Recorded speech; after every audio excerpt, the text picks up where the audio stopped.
I had it all. A beautiful home, a successful career, but most importantly, a loving wife, Sarah. We were the couple everyone envied: movie nights, cuddled on the couch, romantic getaways to Napa. Our life was a shared dream.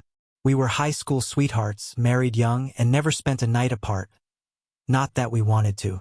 Our bond was unbreakable until it wasn't. Started subtly, Sarah, always a social butterfly, became distant. Work excuses piled up, and late nights at the office became routine. I brushed it off, blinded by love and trust. I told myself it was stress, a demanding job. I never suspected a thing.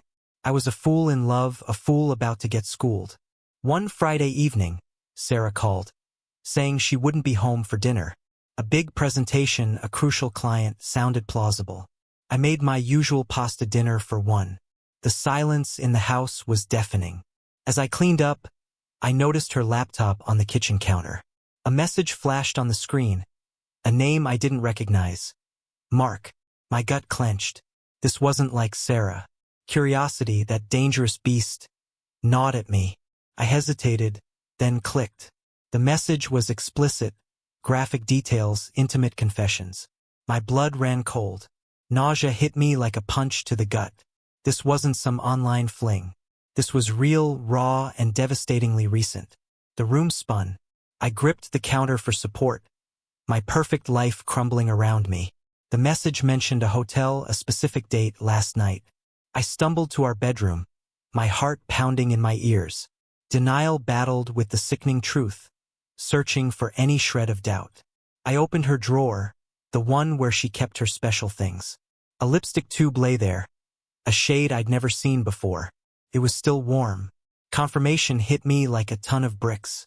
My Sarah, the woman I loved, had spent the night with another man. The betrayal was a physical pain, sharp, stabbing, relentless. Images from the message flashed in my mind, each one a fresh wound. Sleep was impossible that night. I lay awake, staring at the ceiling, replaying every happy memory, every shared laugh, now tainted with suspicion and doubt. My love morphed into a toxic cocktail of anger and thirst for revenge. The following days were torture. Sarah, oblivious to my discovery, continued her charade. She smiled, she kissed me, she called me honey. Each word felt like a betrayal, a slap in the face. I wanted to scream, to confront her, to unleash the fury building inside me, but I didn't. I had a plan.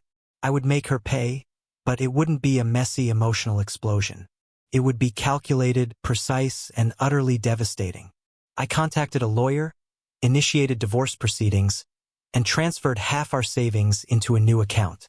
I gathered evidence of her infidelity, meticulously documenting every detail. I even went to the hotel, confirming their rendezvous with the front desk. With each passing day, my resolve strengthened. I would not be the victim. I would reclaim my life, my dignity, and my peace of mind. Operation Open Book. My revenge would be her public humiliation. I contacted everyone we knew, friends, family, colleagues. I created a website, a digital expose of Sarah's infidelity. I posted screenshots of the messages, photos of the lipstick, even the hotel receipt, all categorized and captioned. I called it Operation Open Book. The day of her work gala arrived. She was being honored as a rising star in her field. I watched from afar as she took the stage, her face glowing with pride. Then, I sent a single mass email, a link to my website with the subject line, "The Real Sarah." Within minutes, phones began buzzing throughout the room. Whispers turned to gasps as people clicked on the link, their faces a mixture of shock and disgust. Section 5. The Unveiling.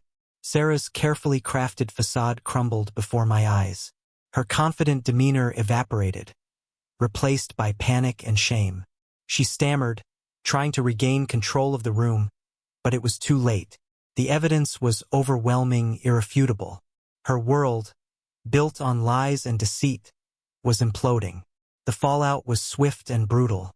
Her career, her reputation, her social standing, all gone.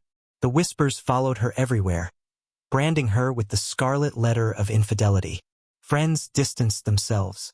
colleagues avoided her gaze. Her carefully constructed world had become a wasteland of her own making. Section 6. Finding peace, not forgiveness. Some might say my revenge was cruel, even excessive, but I disagree. She made her choices, and she deserved to face the consequences. Did I take pleasure in her downfall? No. Did I feel satisfaction in exposing her true nature? Absolutely. The pain of betrayal will always linger, a scar on my soul, but I am moving on, rebuilding my life, brick by painful brick. I am no longer the naive fool blinded by love. I am stronger, wiser, and eternally vigilant.